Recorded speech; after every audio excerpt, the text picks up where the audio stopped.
My parents kicked me out for choosing my own path. Years later, I bought their house and doubled the rent. I worked part-time in a low-paying grocery store at 22 to finish my degree. Tom and Linda, my parents, pressured me like they owned my life. Every day, they pushed me toward their ideal life. They thought they knew best, yet didn't know my wishes. I stealthily eat my mom's overcooked meatloaf at dinner on Thursdays. Though it felt like chewing cardboard, I didn't say anything, for fear of a sermon on my ungratefulness. Dad abruptly asks, "How's that business degree?" In his usual faux-concerned dad manner. Though preparing, I knew this talk would happen. My stomach fell as my heart raced. Rip off the bandage. I set my fork down, staring at the clump of peas I'd been pushing around my plate like a 5-year-old. About that, I shakily responded. I've contemplated changing majors. Room fell silent. The hallway clock ticked. Then I knew what was coming. Changing majors? My dad nearly gags on food. Only when angry would he glow scarlet. Yeah, I want to switch to computer science, I said, trying to communicate clearly. It felt like a firing squad. Before I finished, my mom answered sarcastically. Jake, thinking never been your strong suit, she joked, smiling tightly. We all knew it wasn't. She often jokes, pretending to laugh. Sat there swallowing rage. I wanted to yell at them and tell them they were wrong, but I knew better. There would be more ranting, and I didn't want an argument. Dad continued. His fork shook the plates as it hit the table. Computer science, are you crazy? Business makes money. That foolish hobby is ruining your future. Tried to explain. It's not a pastime, Dad. Like it and think I can do well. You think? He disconnected again. Passion costs nothing, Jake, you're reckless. Think forward instead of doing what you want now. My mom agreed, feeding the fire. No more childhood. Don't play with your future. They didn't care about my wishes. As a project, any deviation from their design meant ruining it. Nobody considered that I might know what was best for me. After dinner, I collapsed on my bed after slamming the door. Like a burden on my chest. Calling Ashley on my phone. She alone understood my condition. How did it go? She asked, knowing the outcome. Like a freaking disaster, I murmured, rubbing my eyes. I told them, and they went berserk. Like I told them I was skipping off to join a circus. She responded by sighing. Jake, defend yourself, your life, not theirs, you own nothing. Yes, but they're my parents. Not that easy. I get it, she muttered. But Jake, you're 22. No more childhood. Own your life or they'll run it for you. While staring at the ceiling, I realized she was right. I should act like a grown-up. The next morning, I felt dread and resolve as I informed them honestly that they could no longer dominate my life. My pulse raced as I went downstairs and discovered them watching TV in the living room. Mom, Dad, we need to talk, I said shakily but firmly. After my dad muted the TV, everybody looked at me like they expected big news, which it was. Switching to computer science. Dad frowned. You're not. I persisted this time. I chose this as an adult. I hoped they would give me it, but Mom stood up with her arms crossed. If you're an adult, you can support yourself, she said coldly. You have 24 hours to pack and leave. I was riveted, like my brain couldn't comprehend what she said. What, I succeeded? You can't be serious. My dad snaps. Oh, we're serious, you want to decide, fine, you're doing it alone. I forget my walk back to my room, but I felt betrayed, like they were looking for an excuse to push me out. I was their son, but they treated me like garbage. I called my best friend Mike from my room without trying to talk well. I said, dude, they kicked me out, shaking my hands. I don't know what to do. Mike immediately said, pack your stuff, man. Stay with me. I discovered it while packing my clothing in a duffel bag. My parents threw me away like trash. Despite how bizarre it sounds, I felt relieved. They no longer controlled me. Not sure what that meant. I slept in Mike's house trying to figure out what happened after getting expelled, but it felt like my life had changed. From fighting with my parents about my major to being homeless felt unreal, like someone else was experiencing it. I didn't mind Mike's one-bedroom apartment that smelled like stale pizza and exercise socks, because I had a roof and a friend who wouldn't ask me to leave. I couldn't crawl to my parents for help because it was too cramped. Every movement made Mike's old couch rattle where I slept. Every time I finished my homework, my mind would replay what happened. It seemed like my mind wouldn't let me forget I didn't have a home. My savings were draining fast, and I needed to work more. I couldn't balance 2 jobs, school, and life decisions. Ashley recommended we eat lunch at a cheap sandwich cafe near Mike's to relax after she couldn't fix my problem. As I hadn't eaten much since leaving home, I figured going out might help. "How are you doing?" she inquired, eating her sandwich. I shrugged. "Honestly? Not good. I can't concentrate at school, and my money is running out. I doubt I can continue." She gave me the compassionate look everyone has given me since I told them what happened. "Jake, you're trying." "Just a blip." Joyless laughter. "Yes, a mountain-sized bump." She held my hand across the table. "You'll understand. You've always been brilliant, even if your parents don't know." Her kind words didn't change the fact that I was stuck in a situation I couldn't escape. I felt like I was treading water to avoid drowning. After lunch, I worked on my assignments at Mike's, but as I looked at the computer screen, I realized I was getting behind. My grades were decreasing, and I was considering dropping out. I didn't want to, but other options were running out. After several weeks of no improvement, my money fell, and I realized I had to choose. Mike could only cover so much, and I couldn't keep freeloading on him. Leaving college seemed like giving up all I'd worked for. Signing the paperwork in the dean's office made me feel like a failure. My aim of being the first in my family to graduate college was disappearing like everything else. After leaving that office, I realized I had no degree, strategy, or money. I gazed at my phone on Mike's couch that night, unsure what to do. Ashley always called to check on me. "Now the plan?" she whispered. "I keep looking for work, but nothing comes through. Like every door is closing on me." My caller hesitated, clearly trying to cheer me up. "You won't give up?" "I don't have a choice," I said, trying to speak clearly. "Today, I dropped out." "Oh Jake," she said, "the end is not here. Find something." "I know you will." I wanted to trust her, but was losing hope. For days, I applied for every job I could find, but Sunnyside Restaurant, a decrepit restaurant that hadn't been cleaned since the 1980s, was the only one that offered anything. Flipping burgers and mopping floors was better than nothing since I needed money. I had something, despite the long hours and minimal money. Earl, my manager, barked directives like boot camp as I pounded grease-covered burgers on the grill. Maybe Earl witnessed my hard work. He was tough and only cared about money. After a month at the diner, Earl approached me during a break. "Nice work ethic, child. Want more hours?" My forehead was sweaty, so I wiped it off to look engaged. "My friend needs a better-paying night guard at this downtown office building. You in?" "No consideration required." "Yes, I'm in."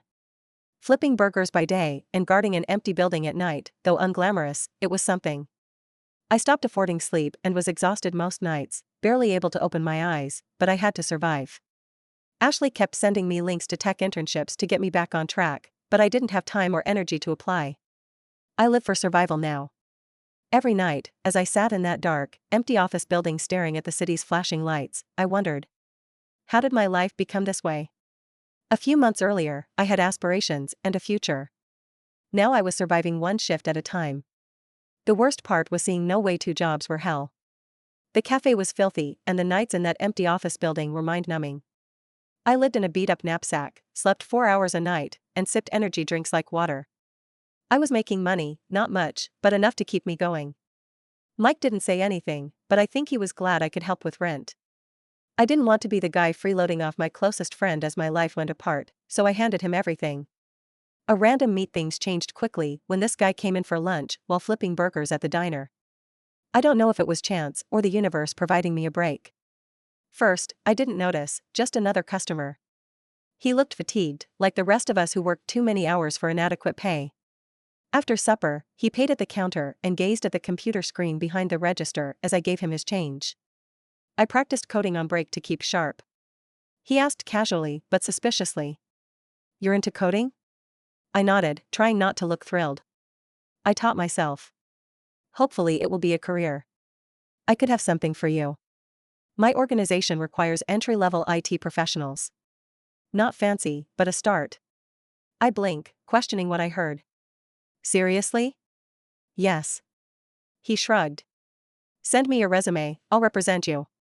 I accepted his business card shaking, hoping for a bit of hope after months. That night, I ignored my double shift exhaustion and started my laptop resume, which was imperfect, but something.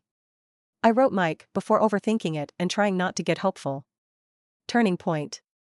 After a few days, I believed he was being nice and I wouldn't be called. One afternoon, while working my night shift in that dreary, abandoned office building, my phone buzzed. It was a company email. I hesitated to open the screen before responding with an interview invitation. It was shocking to go from flipping burgers and guarding vacant buildings to perhaps working in IT. I rode the bus to work after stealing Mike's fine clothing and joining a modest, unassuming business that appeared like a new planet after a basic interview. Trevor from the diner greeted me at the door and introduced me to Tina, his supervisor. Tina was fierce, but fair. I informed her I had self-taught coding and IT without a degree. She was first disappointed by my small efforts, but she then asked me to fix the issue promptly, which I had never done. I panicked, but then I remembered all those late evenings I spent training and coding challenges for fun. I exhaled slowly and worked, trying not to feel pressurized. After I finished, Tina nodded and gazed at Trevor without saying much. She said, "He's got potential, give him a shot." Despite feeling like my heart was ready to explode, I tried to stay cool. New beginning. The following week, I started as an entry-level IT person. It wasn't glamorous, but I didn't care. For the first time in months, I wasn't selling burgers or guarding scary office buildings at 3 a.m. I was doing something I enjoyed for the first time in months, and Tina and Trevor patiently taught me and encouraged me to study. Not being held hand through everything was perfect. To prevent losing this opportunity, I worked at the startup all day and went to the diner or office at night. Sleep was rare, and most mornings I felt like a car had hit me. I couldn't have survived without Ashley, who gave me job leads and checked on the startup. She reminded me that I was building something for myself when I felt like I was falling apart. After months of beating, I broke. I couldn't work 2 jobs and be sane, so I quit. Earl was sad but understood. "Good luck, kid," he said earnestly. "You work hard. You'll be fine." It was amazing to leave the diner. I worked security nights when I wasn't at the business, but I wasn't burning out as fast. Over time, I dedicated every free moment to IT, acquiring new skills, performing projects, and absorbing knowledge. I was constructing something genuine, mine. I wondered if I was following a pipe dream, but every time I overcame a challenge or solved a problem that had stumped me for hours, that spark returned. Long missing fire. It took time for me to see my future again. I wanted my future, not my parents'. First time in years, that was enough. Some months into the new job, things felt different, not bad, just different from what I had felt in a while, finally doing something I liked. I wasn't going to a dead-end job. Code and fix it were fun, but not glamorous. Get something I worked hard for. Tina went to my workstation one afternoon while I was programming. I loved her directness. She said, "Jake, I've been following your work for months. You have promised, yet are holding back." I glanced at her, shocked. "Holding back? You mean what?" She crossed her arms and looked like she knew the answer, but wanted me to say it. "You're talented, but you're cautious and adhere to familiarity. You lack risk-taking and pushing. Being comfortable is good, but comfort doesn't work in business." I was unclear what to say. She was right, I was doing the work, but not well. After everything, I was grateful to be stable and not mess up. Tina replied, "Look, Jake, you're good, but you need to improve to stand out. Try scary projects. You grow that way." I nodded, still understanding her words. This wasn't my parents' counsel to quit wasting my ability. This individual saw it and encouraged me. I followed her advice and volunteered for harder jobs I wasn't sure I could handle.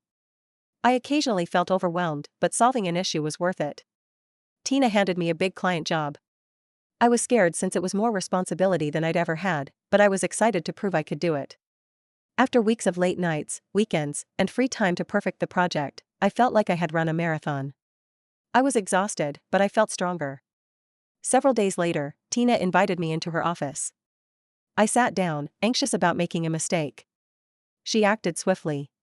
"Jake, your client liked your work. Every suggestion you made is being implemented." Unknowingly, I exhaled. "Really?" She nodded with a little smile. "You did great. Keep going and you'll succeed." Leave her office, and I felt 10 feet tall. I thrived for the first time in forever and saw a future of building instead of scraping by. As I pushed harder, I understood how much I was holding back, not only in my career, but in life. This cloud lifted, and I could see what I could do if I stopped afraid. Mistakes were inevitable, but they taught and progressed me. Ashley was always supportive, but she suddenly seemed proud of me. Instead of grumbling about my poor work or money, I'd talk about my new project or something fantastic I learned at dinner. She'd listen, really listen, like she could see I was on my way. After a long week at work, we sat on her couch one night. I was exhausted, but happy. She smiled. She said, "I always knew you'd get here. Maybe not as planned, but you're doing it, you make it happen." I didn't know how to answer. She was with me through the worst, when I didn't know whether I'd make rent or where my next salary would come from. She made me feel safe and valued. Hearing her say that, I understood how lucky I was. "Thanks," I said forcefully. "I don't think I'd have made it this far without you." "You would have," she laughed, shaking her head. "A push was all you needed." She may have been right, but her presence helped. Then things got better. I took on more duties and improved, and others noticed. Every time I finished one of Tina's harder assignments, I felt more confident. For the first time in years, I felt secure. I stopped security and wasn't making much money, but I wasn't afraid about my next meal. Tina summoned me into her office again one afternoon. I expected another extravagant project, but she had a serious look I hadn't seen before.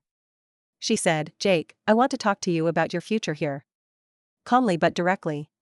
Unsure of the direction, I arched an eyebrow. "Okay." She reclined in her chair. "You've done well in recent months, I think you're ready for more. I wish to make you full-time."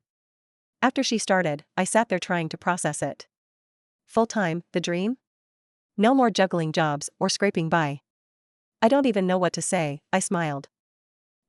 "Just say yes." Yes, I did. After leaving that office, I felt lighter. All the strain, sleepless nights, and self-doubt were worth it. I arrived, though not as planned, and that felt good. Being promoted to full-time was like visiting a new planet. For the first time, I felt like I was doing something meaningful for myself and others without working a miserable side job. It was steady. After attaining that milestone, work got frantic. Tina meant it when she said I'd get additional responsibilities. I led teams for the first time and managed impossible deadlines on larger projects. My to-do list sometimes made me worry how I would do it all, but I had to. Every day was a challenge, but it was the kind that made me feel alive. It was significant to be trusted to do the job while still learning. Tina summoned me into her office again one afternoon. Every time she did, I felt like I was in school waiting to pass or fail a test. She looked serious, and I wondered if I'd done something wrong. She added, "Jake, I've got another project for you." Pushing a folder over the desk. I took it and flipped through. The new customer was a big company modernizing its IT infrastructure. Bigger than anything I'd done before. My stomach flipped when excited and scared. "This is a lot," I said, trying to seem confident but not arrogant. "I think you're ready." Tina nods. "I need you to guide the organization through this major undertaking." Guide it? I was shocked. I worked hard, but heading a project looked advanced. I said, "I won't let you down," feeling her faith.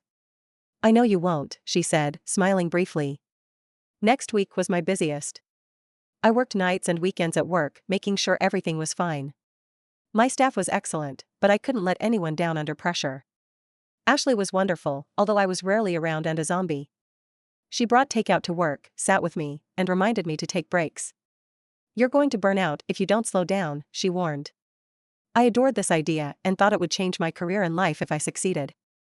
I had to prove myself, not Tina or the firm, that I could handle this.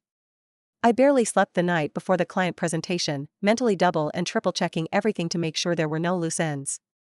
I felt like all my tension and anxiety from the year had built up to this moment, and I was about to do something significant. The next morning, I entered the boardroom to find the clients in suits and ties looking serious. I put up my presentation to calm my nerves, but it seemed like my career hinged on this meeting. Tina sat at the head of the table, watching me. I breathed deeply, comforted myself, and started the lecture. I stumbled over a few words and slides, but I answered their questions, explained the idea, and showed why they required this update. During what seemed like an eternity, no one talked. They scanned the documentation and whispered. My stomach flipped, and I half expected them to take everything apart. The IT department chief said, "This looks good," nodding. "We'll proceed." I was astonished and wanted to jump up and fist pump like a fool, but I nodded like it was just another day at work, yelling with joy. Tina took me aside after the meeting. "Great work," she said, beaming. "You've earned this." Her praise, or the fact that I finished my largest assignment, hit me harder. I felt like I'd passed an unseen finish line. After months of work, I left the office that night, relieved. I didn't care that I'd probably be back there in the morning working on something else. For the first time in a long time, I felt like I was where I should be. On my way home, I excitedly called Ashley. "We did it, babe, the presentation was well received, we're proceeding." Pride showed in her laughter. "You would, I knew. So proud of you, Jake." Hearing that made it real. I wasn't the lost, fearful kid who'd been kicked out of his parents' house. I'd built something for myself on my terms. There was less uncertainty about the future. I thrived, not just survived. And that feeling? It was all worth it. I went from struggling to excelling in IT a few years after that big job assignment, and I was surprised when I started my own firm. After working for a while, I had a good reputation, saved money, and made connections, so I was ready to jump. Starting my own business was hard. There were restless nights, countless paperwork, and constant worry that everything might fail. I felt this was my calling, so I kept going. I got contracts, built a small but solid crew, and the company took off. After 2 years, we made more money than I expected. I didn't serve burgers or protect vacant buildings. I grew my firm every month. I had built it. Ashley and I contemplated buying a house when my company took off. After years of renting, we wanted our own home. We looked at ads, attended weekend open houses, and fantasized about our ideal home. Seeing my boyhood house, which my parents still live in, for sale, prevented me from surfing real estate sites. I was surprised to discover their house for sale. I hadn't spoken to them in years and didn't follow their life. I clicked on the advertisement to learn more. Their landlord had sold the property at a discount compared to surrounding homes. I suddenly had a crazy idea. Buy the house. Who buys their parents' house after eviction? It seemed petty, but they didn't know I had money or was considering buying a property. This could be my chance to reclaim control over a situation that had kept me powerless for years. I called my realtor and placed a bid without hesitation. It was inexpensive, and I had the money to accomplish it. A few weeks later, the purchase closed, and I acquired my childhood home. Now things get interesting. The property manager called me the day after the deal.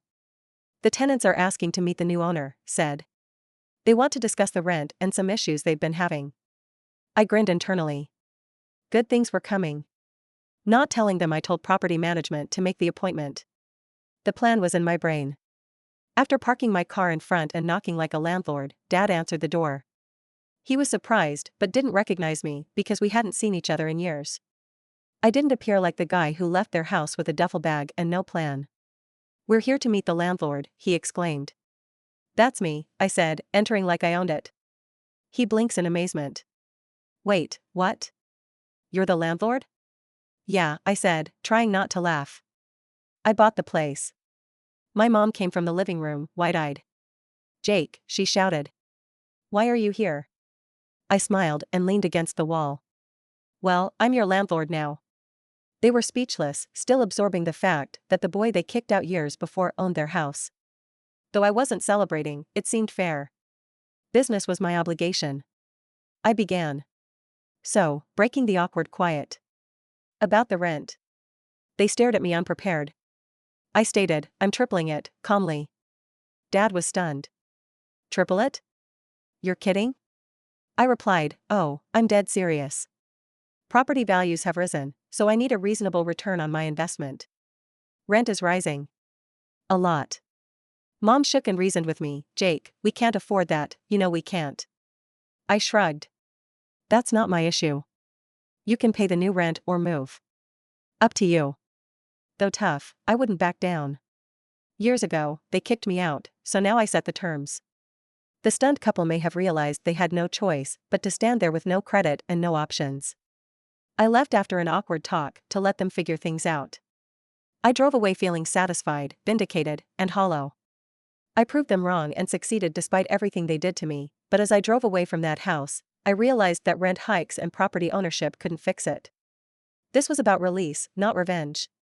I wouldn't lower rent.